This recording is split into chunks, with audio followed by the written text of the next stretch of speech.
Hello, Four Corners Church family and friends. Thanks for joining me and Jill for coffee and conversation. We're so glad to be with you today. The whole point of our being together is to have conversations that we're having at home, but invite you to be a part of it. So if you'd like to join in today while we're talking, you can use the comment sections on whatever online platform you're using. You can also email us. It's Ben at Four Corners Church. It's Jill at Four Corners Church. Yep. And we'd love to interact with what you have to say. Last week when we did this, we got so much nice feedback from you guys, some great questions. Feel free to do that. And as soon as we can get back to them, we will. Now, Jill, a few months ago, I guess almost 2 months ago now, not quite, the world was turned upside down and a lot of our jobs changed overnight, the mechanics of how we do it, right? Yeah. Some people got furloughed, others of us, their jobs changed dramatically. But for you, it's very little difference, right? Right. Why is right now so little difference for you compared to 2 months ago? Well, I've worked for ADP for 22 years. That's the payroll company. Yes, yes. And my entire career there, I have been, working from home. Okay. So in the early days, for 7 or 8 years of those 22, I did some traveling. So I was out of the home, 2 or 3 days a week. But for the last 15 years, I don't go anywhere. Mm-hmm. So my job, I've been used to email and a lot of phone calls and just other online tools to get my job done, from home. So the whole time the kids were growing up, it wasn't unusual for you to shut the door. We actually installed doors on the dining room. So our dining room has never been a dining room. Right. So you could shut the doors, have conversations. And so through the dog barking, through the kids crying, yes, through me walking in saying, Jill, I need something. Yes. You've managed all that stuff. Right. And there was even a short season where the kids were homeschooled, the boys were, and we had a nanny or teacher that actually would come in the house a day or two a week and help with that. And so all the things I'm seeing on Facebook now, all the moms that are, I feel for you. It is a lot, but I've been there. Yeah. Hey, I'm wondering, I don't think we're talking about all that today, but maybe at a future time, in fact, if you guys find this interesting, just let us know. You can share with us some tips and some tricks on how you did family, work, wifing, all that stuff, pastor's wife, because there are some things you learned over time. Some of your current team, they do what you do, but they don't work from home. How has Right, my team right now, there's about 20 of us, and 2 of us have been home forever.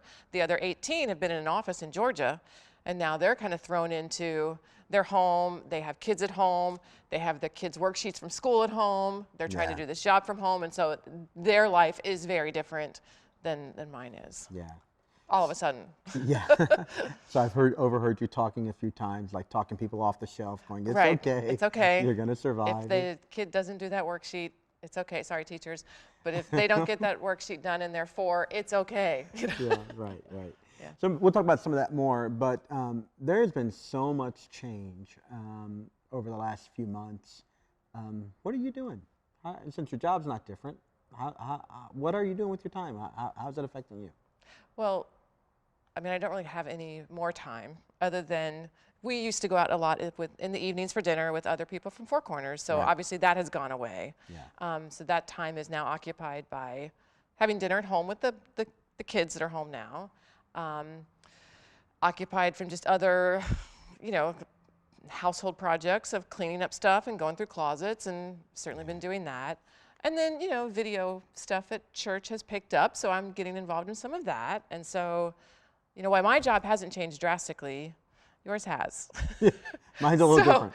What's it like now, being a TV star? Right. Somebody texted me the other day, sent me a meme, and they were like, overnight, every pastor in America became a televangelist. So that's never a name I wanted for myself. You're going to get your tips frosted? Thank you. But I am buying a jet. Send your money to Ben's Jet Fund. That's a total joke, by the way. No, yes. No. Cut. Yeah, we're live. It's not going cut. Okay. So transparently, the job is very, very different. Now, so here's the thing. The principles and the goals in many ways don't change. But the mechanics of doing church in the age of COVID-19 is pretty different. And so candidly, I'll be straight with you. I am very torn because I hate this. I know. I hear that 4 or 5 times a day. Yeah. And at the I same hate this. time, there's so much just really good stuff. Yeah. There's so much really, really good stuff that has happened. And so I both see the hand of God. I'm trying to be patient, but candidly, I miss our people. Now, we're connecting. So Yeah.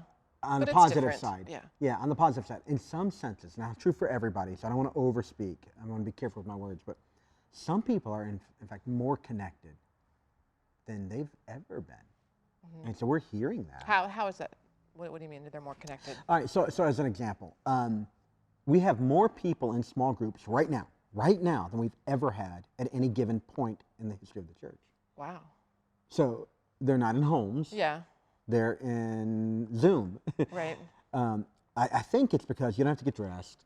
I mean, you got clothes on, don't get me wrong. Clarify but that. yeah, you don't have to get dressed up. We typically would do a food thing with a lot of our groups, Right, so there which was is still prep. powerful. Okay. Yeah, so there's no prep. Yeah.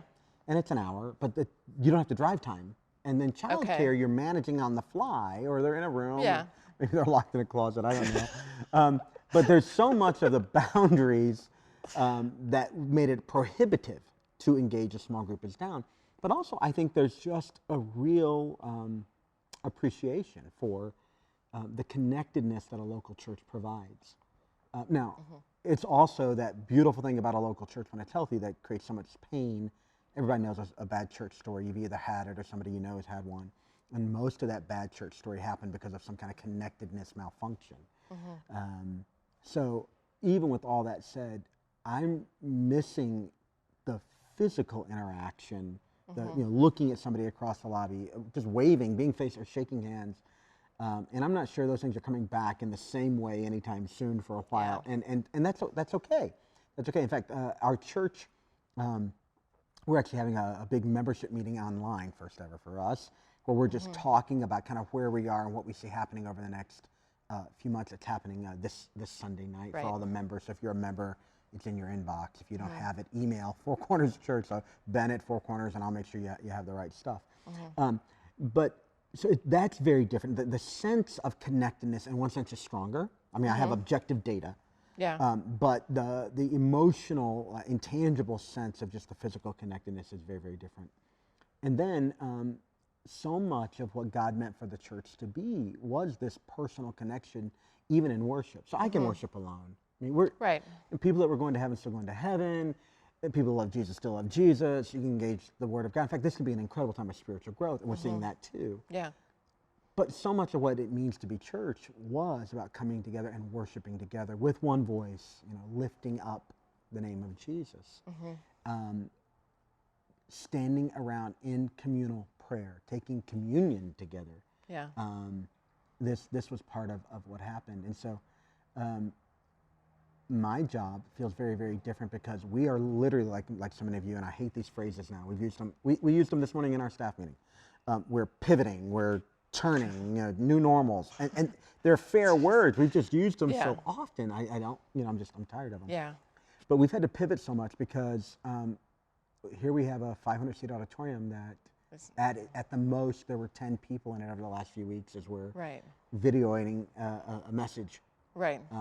So that just feels different. I mean, I didn't realize how much energy I was getting from the crowd. For people. Right. Yeah. So the Word of God hasn't changed. Right. But I didn't realize how much energy I was just getting as I was interacting with people from the crowd. And we don't have like a loud church. I grew up in a loud church. We don't really have a loud church. So it wasn't like I was getting a lot of amens and preach it. But still, just the energy from other people in the room is huge. Yeah, it's big. And so that's not here. And then just I really enjoyed that space between our first service and second service. Yeah. Where people just hung out in our very large lobby designed so people could hang Right. out. I miss all that. But there is an intangible thing as well. I mentioned briefly that the spiritual growth, I believe, is happening because the kinds of conversations we're having, the connect cards, the prayer requests, they just show a depth of engagement, I think. Sometimes there's a rawness as well about life. But my intuitive sense is a lot of people are growing by leaps and bounds through this. They're learning things about themselves, their family, their marriage, their kids, and they're seeing God's faithfulness. And then for our church, can I just brag for just a second? Sure. So this is not about me. This is about what the Lord has done. I just want to brag on what the Lord has done for just a moment. But I have a lot of pastor friends, and a lot of them, they're like very, very scared. Candidly, I have a little nervousness about some points of this too. But some guys, like, it's almost as if they're just waiting for God to rescue them from this, like as soon as this can be over. And I get that. I want it over. But at our church, I can point to like 5 ways where our church has demonstrated they're not just waiting for it to be over. Mm-hmm. In some ways, they're the church like never before. So we're doing the Stand in the Gap offering where people can give to the offering to help people in our church who've lost income. Mm-hmm. So, and by the way, your response has been absolutely amazing. Thank you. It has. That's what I'm saying. Tens of thousands of dollars given and given out. Mm-hmm. At a time when it would have been reasonable to say we're just going to hold everything and wait and see what's happening. So we're just going to wait for this to be over, and then if we have excess, we'll be generous. But that's not what they did. Yeah. And so they literally have become not just seeking answers to their own prayers; they've literally been the answer to other people's prayers. Mm-hmm. And then we did this drive-through serve thing, and 50 plus families dropped off a couple carloads, like a couple big carloads of food. We took it to our strategic partner at the Healing Center. Right. And then each one of our strategic partners, so our work in India, our work in Cuba, Healing Center in Tri-County, and the Hamilton Mission, New Life Mission in Hamilton, where we serve near, all of them got a dramatic amount of money from the generosity of this church. And then we accelerated the payout of some money that we had raised. So we have given away tons of money that makes a practical difference. And then the number of prayers that people are praying for you. So when we first started calling people in the church, appropriately, people were just wrestling with the stuff. But over the last couple of weeks, the conversations have turned to not just here's what we need from you, church, here's what we need prayer for, but people are asking all the things, how can we help? Yeah. How can we serve? How are you guys doing? Ben, how are you doing? How's your family?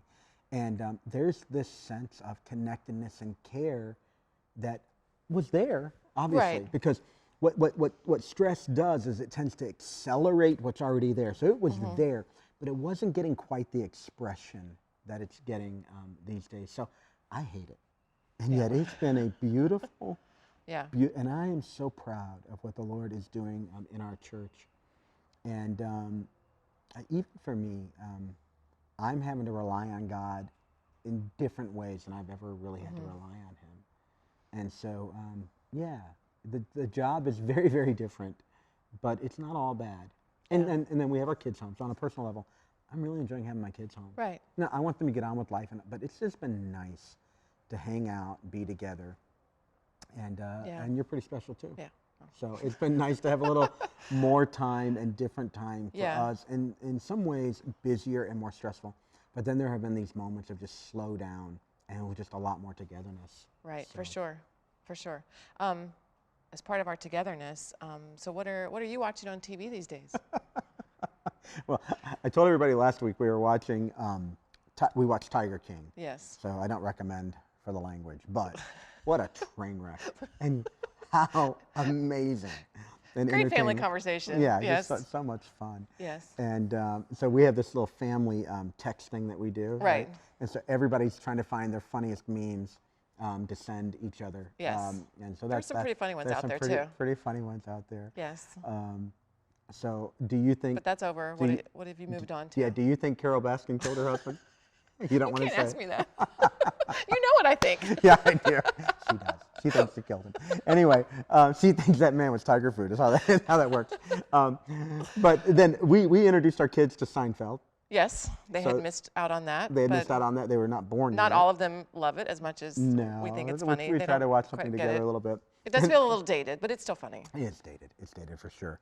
And then, speaking of dated, you and I are returning to a series we watched years ago, Star Trek: Next Generation. I'm that geeky. And that's how desperate we are for good TV. So here's the thing. I have a hard time just sitting down watching TV. So it's the kind of thing that can be on in the background. I can still kind of work, and we're kind of together. So what we're watching, not a lot, but what's kind of on in the background, that's really what's been on in the background lately. The Star Trek, And another important question, how's your yard these days? My yard looks fantastic. Thank you very much. Probably the best it's ever looked.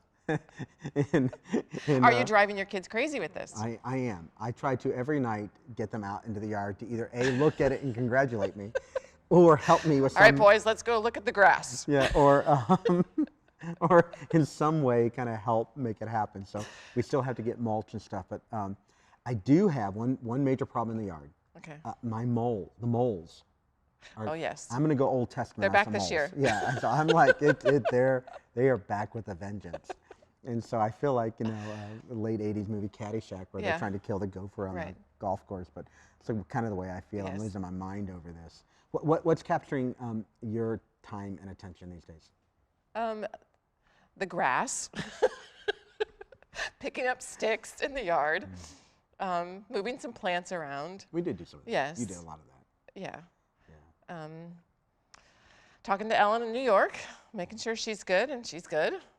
How's church different for you? So, I mean, you didn't carry the same type of responsibilities I carry. You carry the load every bit as much as I do, but your role was different. How is it different for you? How do you feel about all that? I miss people. In fact, yesterday I called a friend of mine from church. I was going to eat lunch on the deck, and I'm like, hey, do you mind if I just talk to you while I eat lunch on the deck, and we can pretend we're having lunch together? And so I miss people. We did socialize quite a bit with other people, and That's I our really, life. We really miss that. We really love the people here, and they Yeah. are our friends. They're not Yeah, just- and the staff is very much our friends, and so the extended staff that are not involved in any kind of video work, I miss seeing them because I would come into the office quite a bit during the week and say hello and hang out and do my job from here. Actually, I didn't always just do it from home. I would sit here and when I wanted to be around people and do my job from here, and I miss being able to do that. Yeah. So I walk around our building for Sears, and I find myself praying for you, for the ministry that has happened, that those seeds would produce fruit. But then I also pray about what's going to happen, that God would send us more people to serve. Because you asked earlier what's different. Well, I'll tell you what's not different. We still know that God has called our church to provide families, primarily in North Cincinnati, but also literally around the world. It's amazing what online has done. At our membership meeting, I'll share with you some just amazing statistics. But we still know that our job is to help families have their best opportunity to become fully developing followers of Jesus. We know that we're called to be a family church. Now, that word family is defined by a lot of different things. We don't have in mind a typical family. We have in mind whatever your family is. And so we want to help you thrive. And I feel like God has given us some favor there. And we're not sure how to measure it all. And I have some accounting in my background, and we were business majors in college. That's how we met. So I look for the measurements, but it's clear that God is working and doing some pretty profound things, but our mission has not changed. Right. And And- speaking of online, let me ask you a final question about what do you see and what do you think when you see news stories and posts about how coronavirus is like God's judgment based on sinful behavior or God's judgment on the world due to something else? Yeah. I try to be very careful with my words. And I never like to take shots at other Christians, even though I think appropriate criticism and calling out foolishness is a healthy thing, and we must do that. Transparently, it frustrates me because it makes the work we do harder. So there is a way to have that conversation. It's not online to a broad audience that doesn't share our assumptions, where we could say that in some sense, all problems in the world, all of them are the result of sin. We live in a broken world. But we have to be careful how we say that, because what we Right. don't mean is this person A or this group of people, this group sinned, and now B is occurring. We don't Right. mean that. But all sin everywhere ultimately leads to chaos, death, and decay. That's Bible, that's not Ben, by the way. But not all death, chaos, and decay is the direct result of somebody's sin. Jesus answered that once for all. This man was not born blind because of his sin nor his parents. Now, sometimes that happens. But it's frustrating to me when it's put online in such simplistic, unnuanced, untheologically precise ways. Yeah. Because a reasonable person looks at that, who doesn't have our background perhaps, and they go, there's those Christians again. Right. And I've noticed people taking shots at evangelicals, as if, first of all, that's a group that can be quantified as a homogenous group. I am an evangelical Christian. That is, I believe the Bible is the authoritative word of God. I believe we have a mandate to share the gospel of Jesus in the world. I believe literally in the death, burial, and resurrection of Jesus. So I'm an evangelical. But when I hear evangelicals described, I'm like, I'm not that. And so I get very frustrated. And I think that sometimes we're not savvy enough about how to talk about what's important. And we end up shortening the conversation. We end up making people hear the wrong things. And so honestly, I get very, very frustrated. And I take comfort in this, that at our church, that's not what happens. Right. We don't do that here. We focus on the gospel, the hope. We're not afraid to preach on sin. If you come to this church, we'll talk about sin actually quite a lot. But we do that with humility. And I'm really, really, really proud of the culture here. And the more I see the culture and how Christians are portrayed broadcastingly, the more I'm appreciative of what happens here in this place. Yeah. So, Yeah. Four Corners Church, we absolutely love you. We really Yes, do. We and we miss you miss you. terribly. We look forward to seeing you again for another coffee and conversation. Thanks for joining us. You want to say anything to everybody? Well, if you have my email or jill@fourcornerschurch.com or my text, say hi. I miss you. We'll see you next time.